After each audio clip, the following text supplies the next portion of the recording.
Assalamualaikum warahmatullahi wabarakatuh. Perkenalkan, nama saya Bima Adzani Agil, NPM 22810113. Saya merupakan mahasiswa Ilmu Hukum, Fakultas Hukum, Universitas Muhammadiyah Metro. Di sini saya akan memenuhi tugas ujian akhir semester dari mata kuliah Al-Islam Kemuhammadiyahan 4, di mana di bawah naungan dosen pengampu yaitu Bapak Haryanto MSOS. Tugasnya yaitu menguraikan hasil tema makalah saya yang berjudul Prinsip Ajaran Islam dalam Ilmu Hukum. Selamat menyaksikan.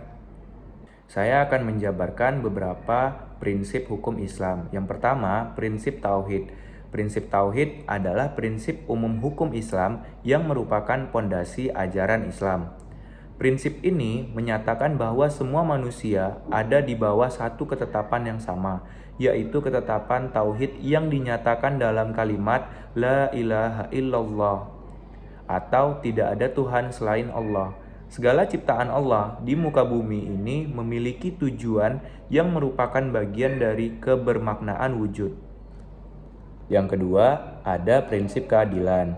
Allah dalam banyak ayat Al-Quran memerintahkan umatnya agar berbuat adil. Akan tetapi, keadilan dalam hukum Islam meliputi berbagai aspek, seperti keadilan dalam hubungan antara individu dengan dirinya sendiri, hubungan antara individu dengan masyarakat, hubungan antara individu dan hakim, dan lain-lain selama prinsip keadilan dimaknai sebagai prinsip moderasi. Manusia yang memiliki kecenderungan hawa nafsu, adanya kecintaan dan kebencian memungkinkan manusia tidak bertindak adil dan mendahulukan kebatilan diri pada kebenaran. Perintah kepada manusia agar berlaku adil dalam segala hal, terutama kepada mereka yang mempunyai kekuasaan, yang berhubungan berlaku adil kepada istri, keadilan sesama muslim, dan keadilan yang berarti keseimbangan antara kewajiban yang harus dipenuhi manusia atau mukallaf dengan kemampuan manusia untuk menunaikan kewajiban tersebut. Dari prinsip keadilan ini lahir kaidah yang menyatakan hukum Islam dalam praktiknya dapat berbuat sesuai dengan ruang dan waktu.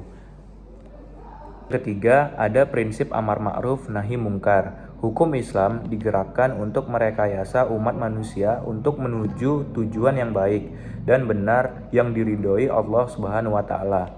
Dalam filsafat hukum barat dikenal sebagai social engineering atau rekayasa sosial. Menurut Hasbi Ash-Shidiki, prinsip ini juga dilihat pada peran negara dalam Islam, sehingga negara tidak boleh memaksa masyarakat untuk melakukan sesuatu sesuai dengan kehendaknya yang semena-mena, apalagi menyalahi dengan hukum Islam. Pengkategorian amar ma'ruf nahi mungkar dinyatakan berdasarkan wahyu dan penalaran logis yuridis terhadap konteks di mana persoalan hukum tengah terjadi. Yang keempat, ada prinsip kemerdekaan atau kebebasan. Prinsip kebebasan dalam hukum Islam mengkehendaki agar agama hukum Islam disiarkan tidak berdasarkan paksaan, tetapi berdasarkan penjelasan, demonstrasi, argumentasi. Kebebasan yang menjadi prinsip hukum Islam adalah kebebasan dalam arti luas yang mencakup berbagai aspek, baik kebebasan individu maupun kebebasan komunal. Kebebasan beragama dalam Islam dijamin berdasarkan prinsip tidak ada paksaan dalam beragama.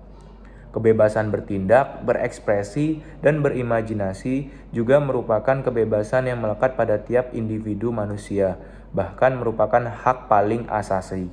Yang kelima, ada prinsip persamaan. Prinsip persamaan merupakan prinsip yang paling nyata dalam konstitusi Madinah, yakni prinsip Islam yang menentang perbudakan dan pengisapan darah manusia atas manusia. Prinsip persamaan ini merupakan bagian penting dalam pembinaan dan pengembangan hukum dalam Islam yang menggerakkan dan mengontrol sosial. Tapi bukan berarti tidak pula mengenal stratifikasi sosial seperti komunis. Bukti konkret dari perbudakan dan penindasan manusia atas manusia. Dalam konteks sesama muslim, Islam menjamin bahwa tak ada perbedaan suku Arab dan suku lain-lainnya. Yang keenam, ada prinsip al-tawa'un. Prinsip ini memiliki prinsip saling membantu antar sesama umat manusia yang diarahkan sesuai prinsip tauhid, terutama dalam peningkatan kebaikan dan ketakwaan.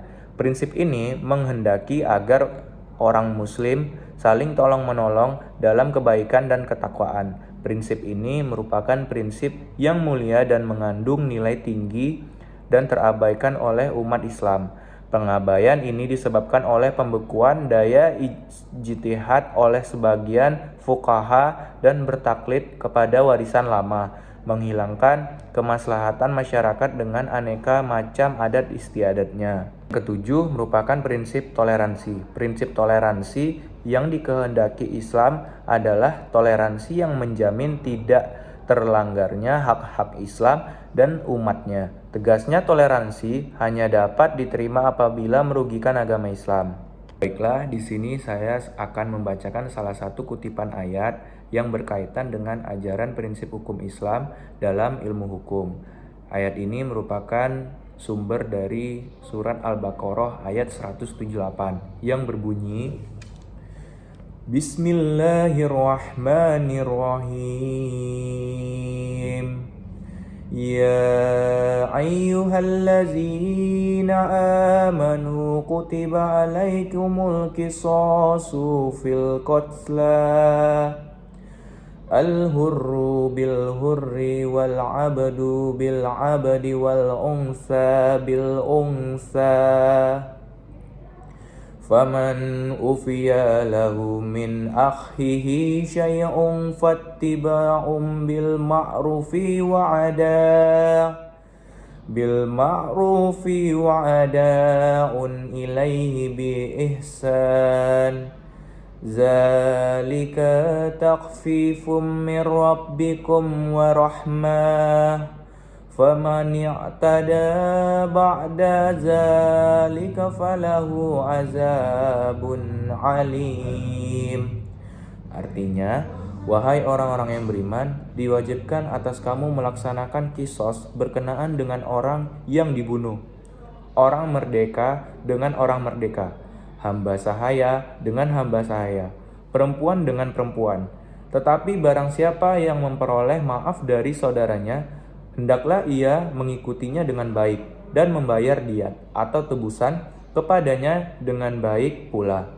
Yang demikian itu adalah keringanan dan rahmat dari Tuhanmu. Barang siapa yang melampaui batas setelah itu, maka ia akan mendapat azab yang sangat pedih. Shadaqallahul azim. Doa kafaratul majelis. Bismillahirrahmanirrahim. Subhanakallahumma wa bihamdika asyhadu an la ilaha illa anta astaghfiruka wa atubu ilaih. Baiklah, sekian hasil dari penguraian makalah saya. Lebih dan kurang saya mohon maaf. Semoga hal ini menjadi manfaat untuk kita semua. Wassalamualaikum warahmatullahi wabarakatuh.